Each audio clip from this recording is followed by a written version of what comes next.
time required to assemble a single PlayStation 3 is approximately normal, with a mean of 16.25 minutes and a standard deviation of 1.9 minutes.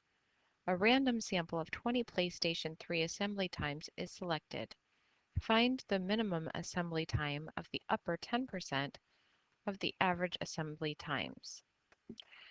All right, so if we had a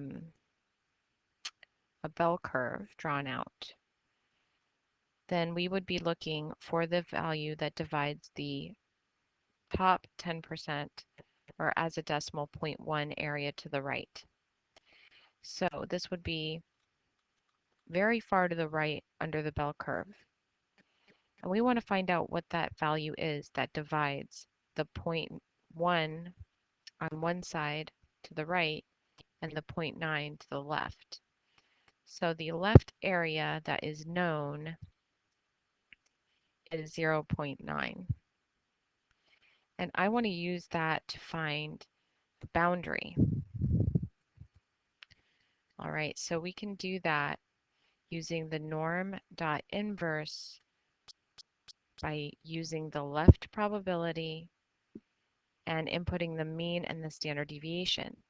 Now, the mean of the original population of single PlayStation 3 assembly times was 16.25. But we're looking at a random sample of 20 PlayStation 3 assembly times. So that means we're talking about a sample mean distribution, not an original X value or original population distribution of single PlayStation 3 assembly times. So we're using the central limit theorem here. We need to either have a sample size that's greater than 30 for the central limit theorem to apply, which we don't. We only have 20. So the second thing you need, if that's not true, is that the original population is normal, and we see that it is told to us that it is known to be approximately normal. Therefore, the central limit theorem still holds, which means we can use the same mean